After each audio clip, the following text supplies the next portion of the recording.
Good morning, everyone, and thank you for coming to listen to us. So my presentation today is on spectrum licensing and also refarming, and to share some of the international best practices that we've seen around the world. I think I'll give you a quick update on where I'm from. So I work for the Global Mobile Industry Association. We have over 800 mobile operator members from more than 220 countries, and we also have over 230 associate members who are like the equipment manufacturers of, say, Huawei, Nokia, NSA, Ericsson, etc., and also media companies like Google.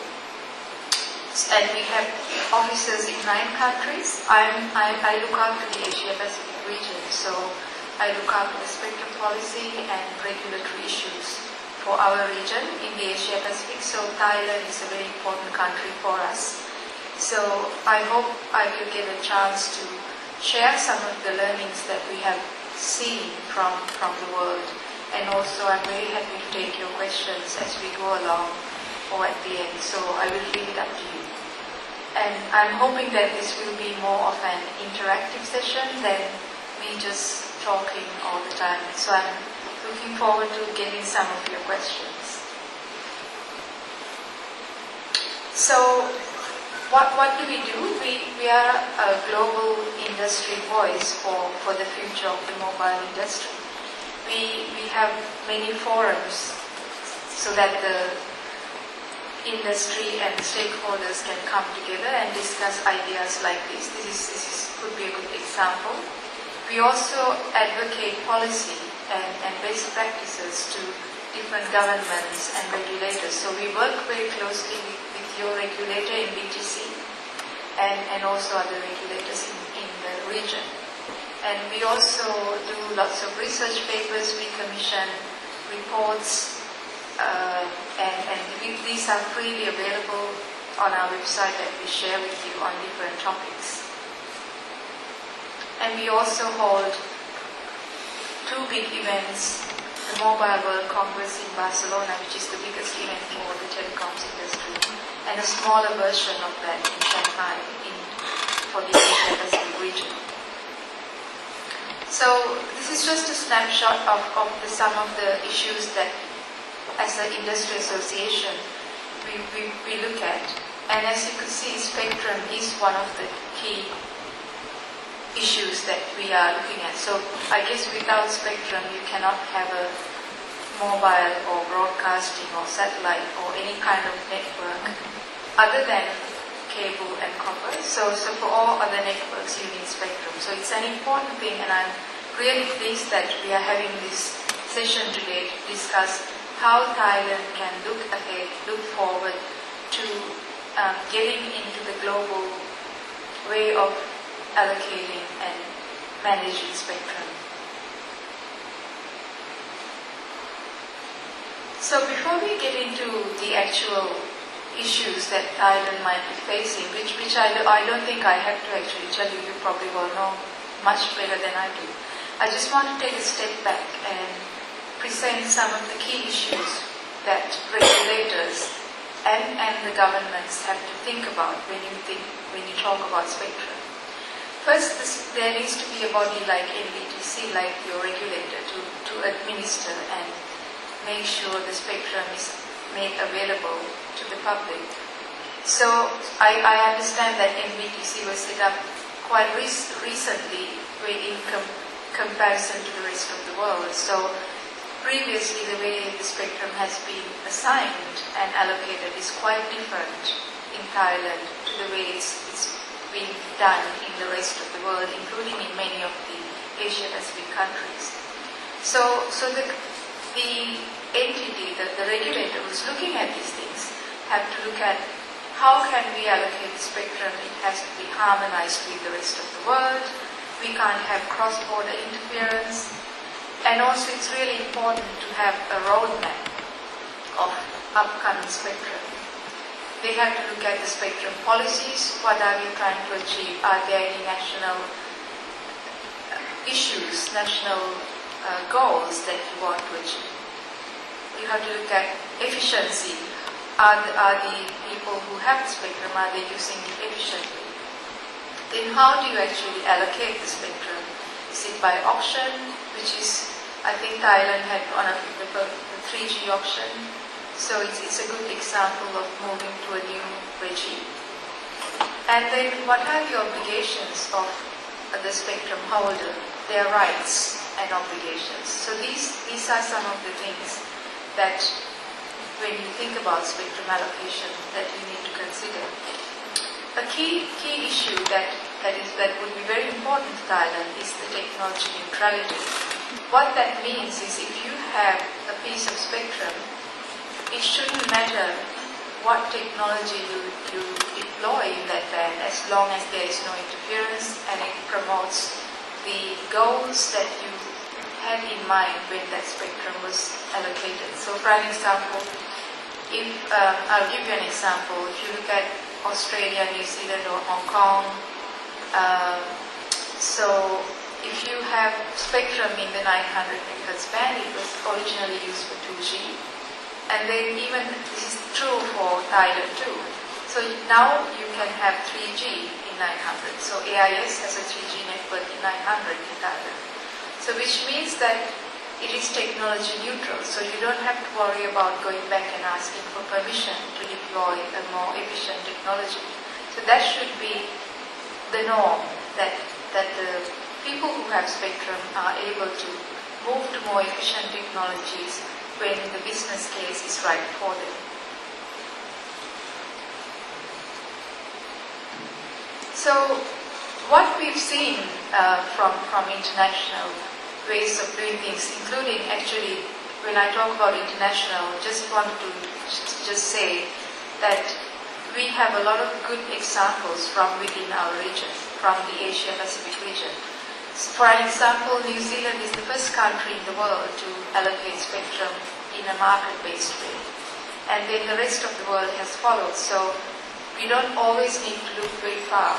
We have very good examples in our region itself.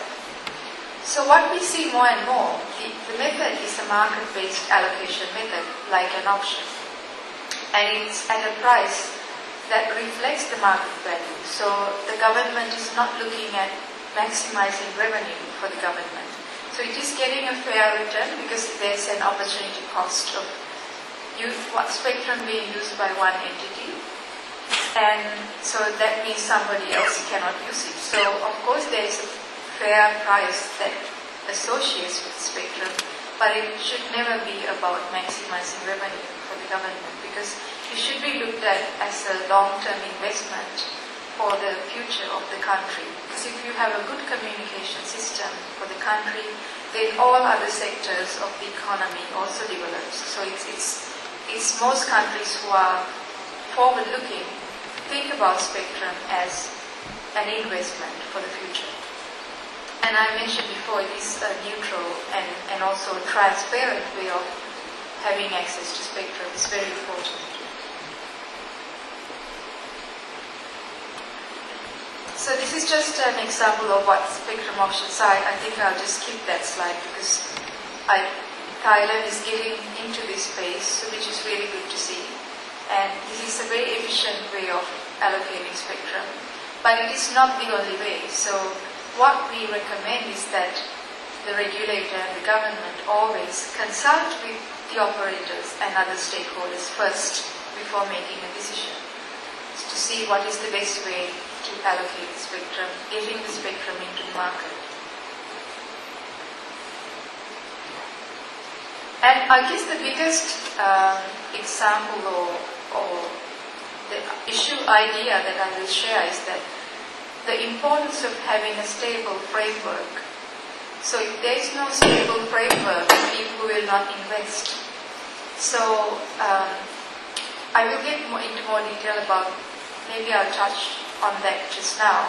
Because in the past, Thailand has a very unique way of allocating spectrum. There you have this concession system where one entity has the concessions for the spectrum and then the operator deploys the network but they don't actually own the spectrum, and at the end of the term, there are some questions or uncertainties about the network infrastructure that they have invested on.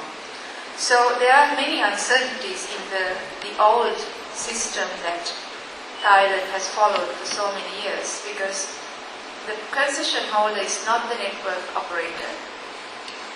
So the people who are investing in the network, deploying cell sites, towers, are not the concession holder. So the people who are making investments do not have certainty about what will happen to their investment after the term of the concession. And also even within the concession, how can they move to higher, more efficient technologies? Do they need to get permission from the concession holders?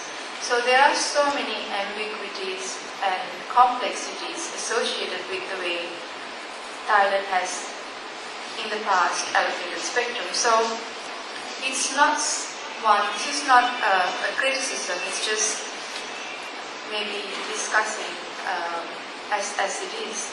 It's not what we would call a stable licensing framework, which would facilitate investment, because there are so many complexities, there's very uncertain terms, the rights and obligations are not that clear. So I think it is, so that's something, the key point that I would like to highlight in my presentation, the importance of having a stable framework. So you need to have a framework which clearly identifies the obligations as well as the rights of the spectrum holder. And in general, or in actual fact actually, it's not general, in all other countries, the spectrum holder and the network operator are the same. Or if they lease spectrum from another person, for example, maybe in the broadcasting sector, you might have one entity holding the spectrum and deploying all the networks, and then providing access on a wholesale basis. So that's a different model. But even in that case, it's very clear who owns the spectrum, who owns the network investment, what happens, and the rights and obligations are very clearly set out. So I think that's the key element that Thailand really needs to look at. So, and I mentioned this before, having a roadmap of spectrum release is also important. So if there are more bands are coming up for expiry, then it makes sense to have options of multiple bands together at the same time.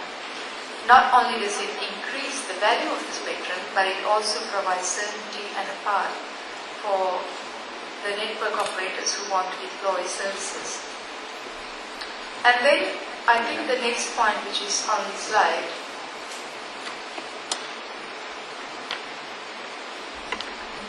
well, I don't seem to be able to find the laser pointer, but the renewal process should be defined well before the license expires. It is a little difficult for Thailand, I agree. I have to agree it's a very difficult situation for Thailand, because it's had an old regime, moving on to a new regime. What changes needs to be made? So it's not as clear-cut or simple for another country where we would say, okay, now say one company, say Vodafone Australia has the spectrum and it is going to expire in 5 years' time. So the regulator decides 5 years beforehand how it should be renewed back to Vodafone Australia. But you don't have that luxury, because there are more complex issues to think about before you could make that decision. Going from an old system to a new one, changing the framework, what about the old concession holders, and what about the new operators? So,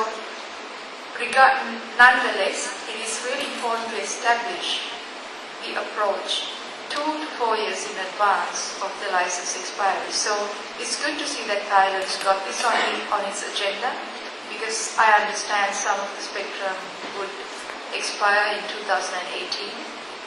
So it is very timely that we are discussing this now, so that collectively the stakeholders in Thailand can agree and decide on how to actually go about with renewing the spectrum. Otherwise, the network investments could get postponed. So when there is no certainty of what will happen down the line, people may not invest and may not invest in new technologies and not move forward with their investments, so that it will be stagnated. We will have old technologies when there is no certainty. So why should we refarm? Why is it important to refarm existing bands? So this is just a snapshot of the bands that have been identified for the mobile service for the Asia Pacific region. And not all these bands are available in Thailand, unfortunately. So for an example, the 700 megahertz band, the full band will not be available in Thailand for a few years because you will use it for broadcasting for a number of years. And we are hoping that it will become available for mobile later, at least in a few years' time. So what you have to work with now is the 850 and the 900 megahertz band, 1800 megahertz band and 2.1. which are the ones that will be mostly used. So it is really important to be able to use that spectrum as much as you can, because that's all you have at the moment. And getting access to new bands that are not on that list, it takes a long time. It takes more than 10 years from the day industry decides this is a good band to being able to deploy that band. It takes more than 10 years for that process. And consumers are not going to wait for that, because if you are even if you are a consumer, you could see it's the delays that if you want to download something on your phone or even to make a call, if there is a delay, that means too many people are accessing the same spectrum. So, and people want high-speed data, more bandwidth. So the consumer demand is accelerating really fast. It is not going to wait 10 years for a new band to become available. So that's why it's important to use more efficient technologies in the bands that you already have, so that you can meet the demands of the consumers. So what are the opportunities for Thailand? I think I touched on this briefly already. So moving from a concessions regime to a market-based allocation process, I think this is a very good opportunity and a very timely juncture for Thailand to look at this very seriously, because there's some spectrum in 1800 megahertz that's not being used, and there's some spectrum that will expire in 2018 also, and also the 900 and 850 will also come up for expiry. So this is a good time to consider all of them together to see how you can move from the old concessions-based system to a more market-based regime. You already have done the 3G auction, so auction methods and processes is not entirely new to Thailand, so it's not an issue. It's just making sure that all the stakeholders are happy, including all the old concession holders, and making them understand the importance of moving to this new regime and what it means for them too. Because it has huge implications on network infrastructure. In no other country you would have someone building the network and at the end of the term relinquishing the network to somebody else. It's only seen in Thailand, so it's time to change that situation. This will definitely create certainty for investment. So when there is certainty, people will invest more, and then we will have more efficient networks. We won't have to have so much delays in accessing to services. And this is a good time for Thailand to think about a framework that will bring the most socio-economic benefits to the Thai citizens. So it is about that, and not really about, of course, not everyone will be equally happy.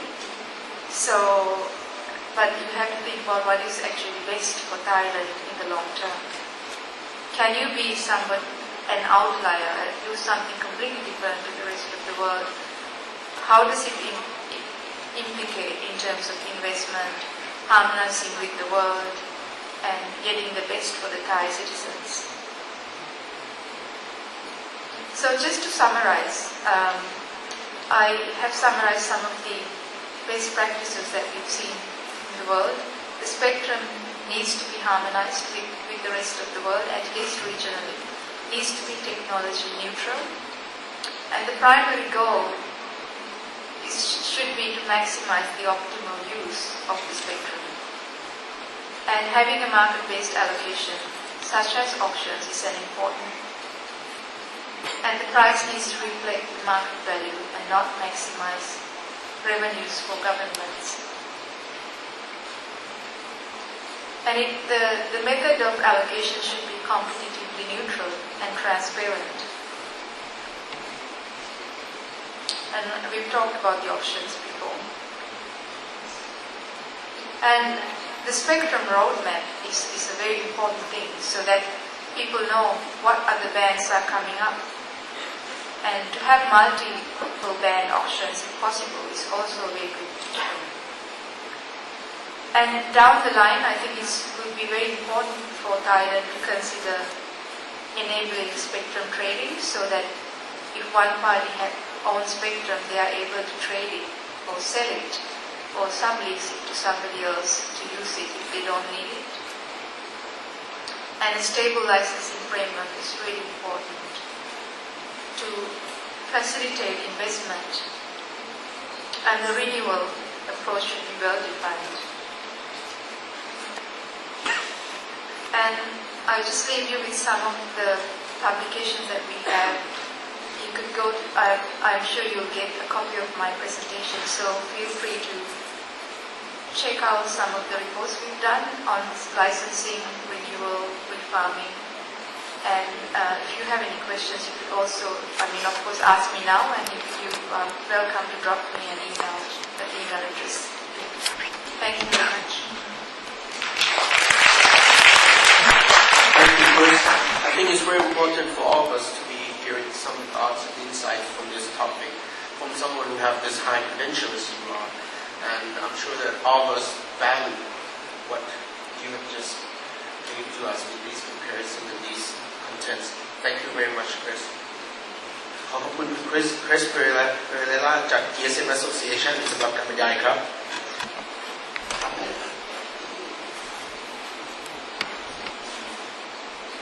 Hi, Don Samantharaksa from Telecom Asia. Question regarding subletting, subletting of spectrum which is not needed. As far as I understand, Thailand's Frequency Allocation Act was designed specifically to prevent a rent collector in the middle taking the spectrum and then sublicensing it, which is sort of the status quo. That is a very contentious issue because it was put in there essentially to prevent a recurrence of CAT and TOT becoming the fact cap regulator. How do you balance that with the need for spectrum reallocation, sublicensing, which the minister obviously really wants?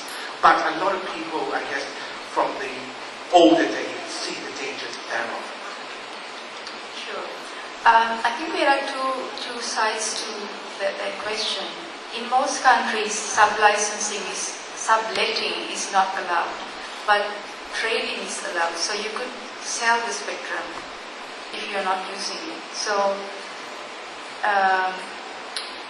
it's like having a secondary market. So sometimes, but it's not there for people to buy spectrum and then hold it and not use it and sell it. So for an example, there are several ways to overcome some malpractices that could arise. So for an example, in some countries you have use it or lose it requirements. So when a entity bids for spectrum, they have to use it. They have to deploy a network within a certain number of years. So if you didn't do that, then the spectrum gets back to the regulator.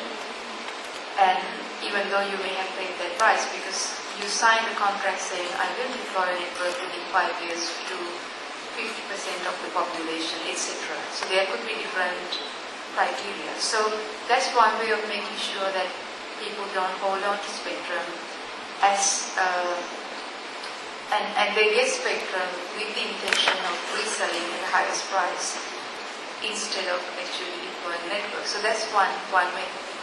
The other one is that in the past, people may have bought spectrum thinking it would be useful for a new technology. I'll give you an example. It's the 2.3 gigahertz band. It was originally designed for broadcast, multimedia broadcast. It was called LMDS technology in the US several years ago, maybe nearly 10 years ago maybe. But that technology didn't pan out. So the people who had that spectrum had rights for that spectrum, say, for 15 years. So the regulator couldn't take it back either. So in that case, it was a good opportunity for them to be able to sell it to maybe WiMAX operators or even telcos so that they could use it. So this is a genuine example of where the spectrum is just lying fallow without being used because of it's not no fault of theirs, but it's just so happened that the technology didn't develop. So there may be instances where it is important that you can trade spectrum. So you could sell it off and say, I don't need it. If you want, you can buy it. So I think there's a trade-off to be had. So if I agree with you, I think it would be counterproductive to have legislation so that people will just buy spectrum and sublet it at a highest price. But at the same time, trading is different because you would be able to sell it if you didn't need it. But the intention of the spectrum purchaser as a norm should be that they will use it to deploy a network. This question mentioned about the 700 megahertz. Thailand, as you said, that we allocated some of those to the broadcast, and maybe sometime, so not foresee in future, like 10, 15 years. Will Thailand lose out any during this time, before we can access the 700 megahertz back to the use on telecom side, with the development that happened in the GSM world or even in the region? It's a very good question. I think we even commissioned a study on that, the Thailand case study with the Boston Consulting Group on this very topic. So, as you know, maybe you already know, but all the Asia Pacific region collectively have decided that the full 700 megahertz band will be allocated to for mobile broadband. So there's 2 times 45 megahertz that could be allocated. So it's very prime spectrum. It travels further. It will be very good, useful for covering hard-to-reach rural areas in Thailand to bridge the digital divide between them, people who are in really remote, even mountainous areas. Because it's a very cost-effective way of getting services to them. Whereas with the studies we have done, it doesn't show that it is that important for broadcasting to have that band, because most countries are able to have digital broadcasting below 698 megahertz, and vacate this band for mobile. That is why it is called the digital dividend. So it is unfortunate that we will not have this full band for mobile, because not only will you not have the full socio-economic benefits of having full band mobile, because it gives the opportunity to have mobile health, mobile education, and even just pure connectivity to lots of people who are not connected in Thailand today. But at the same time, you will have interference from your neighbors who will interfere to your neighbors, because you're using broadcasting, they're using mobile.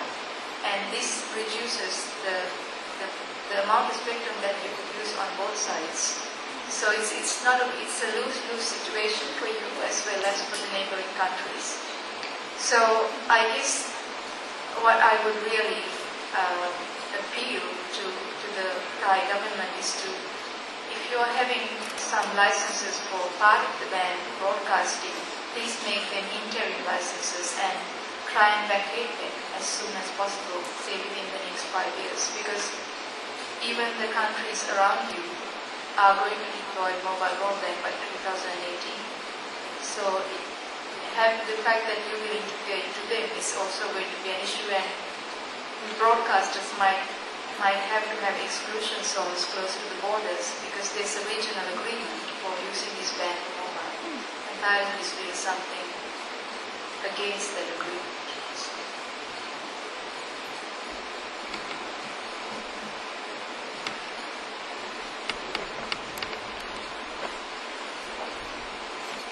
Chris, it's wonderful to hear about all the good examples that you can give us, but I would like to hear some specific examples of things not to do that you've seen in other countries, so that the kind of mistakes that we can learn. If you've seen some bad practices in any other country that you think we should really take a look at, just so we don't repeat the same mistake. I think it's probably better not to highlight bad things, because if I say something, it's not good for those countries to begin with. And also, I don't want to give ideas that people might pick up and use it wrongly. So I'm happy to have a discussion with you offline.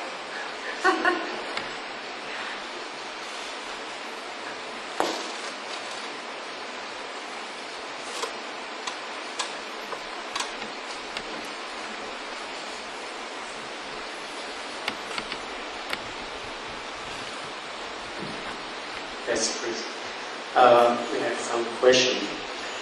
Regarding to presentation, right now we identify at least 7 brands for cellular phone. We have 700, 800, 900, and 1.8, 2.1, 2.3, and 2.6. There's about 7 brands. So my question is the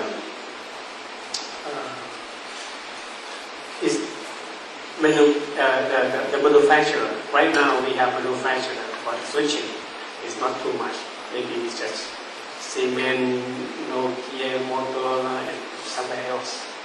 So, which brand that manufacturer is prefer to develop their system? So, even we have this 7 brand, but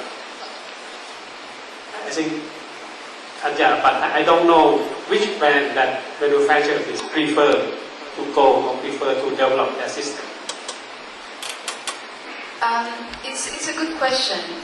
All these brands are not available in Thailand or in APAC, or these are identified to be used, but not if all the bands are available, or not all the bands have equipment developed. So for an example, I'll give you an example, 2.3 gigahertz is used in a few countries as for traffic offload using TDD LTE.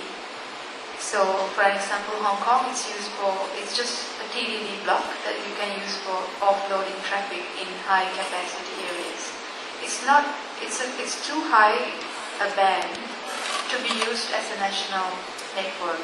So it doesn't make sense to have networks 2.3 and 2.5.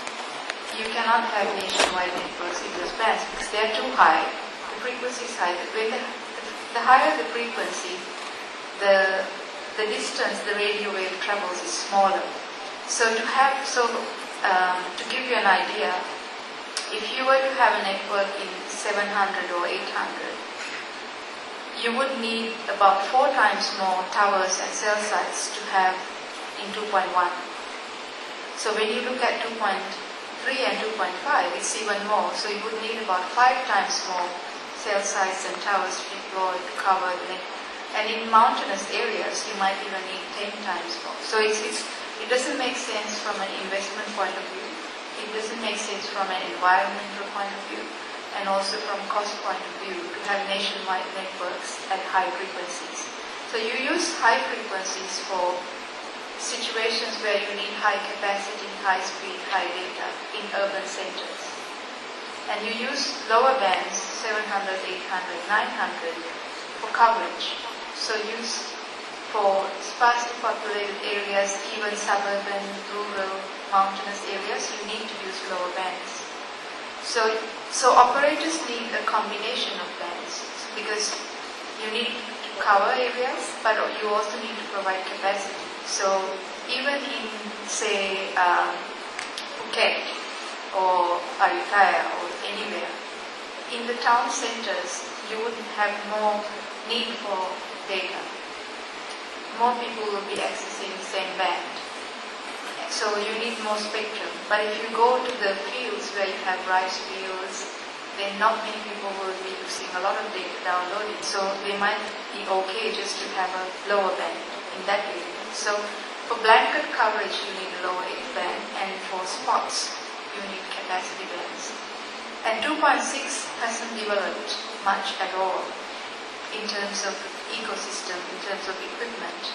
So that band is really a targeted hotspot kind of development. So there's a deployment in Nordic countries, in Sweden, and so they have network, but it's not nationwide. It's very high speed data.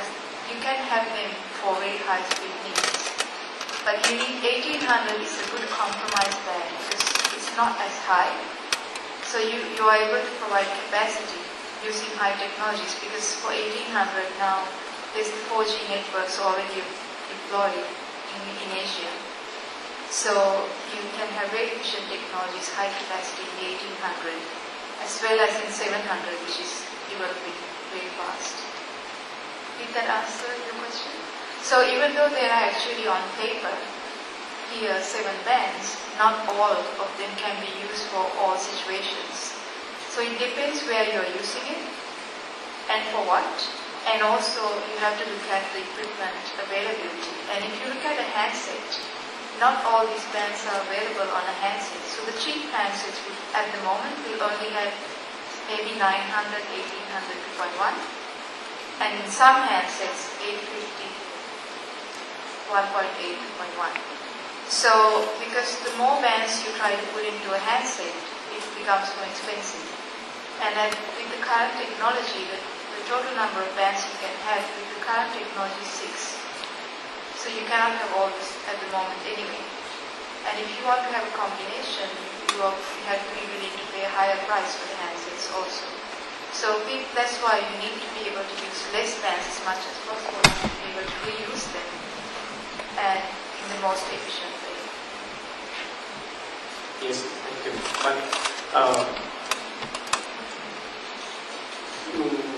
since we have many plans for selection and combination as you mentioned, so but I'm not familiar with manufacturer.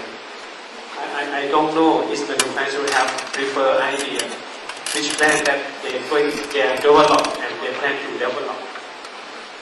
I believe that they might plan to develop all brand, but I think they have to be some brand that they prefer. Have you have an idea of this? Well, it depends on the market. So for an example, I'll give you an example of, say, China. China wants to develop 2.5 completely for TDD. Then they have a big enough market, they have the manufacturers, they can do what they want. So they don't have the great constraints that Thailand or another Asian country or even an African Latin country would have, or even Europe. So it depends on the market whether you have the numbers to drive the manufacturer or not. But otherwise, the manufacturers look at the demand from different markets, and then they will make a decision of which bands to actually develop and put into the handset. So if you look at our region, 1800 LTE is the one that's being developed. For LTE, the 1800 is the one which has the most handsets equipment. So that's a good band to look at. At 900 you have 3G, and 850 also 3G, 2.1 also 3G. So I guess that's why it's really important to look at what's happening in the region, look at what's happening globally before deciding. So the regulator has a very responsible task of being abreast of the developments in the region as well as globally before making decisions for the country. Because it's not a decision that you can make unless you have the big numbers to drive the prices down. Otherwise, you won't get economies of scale.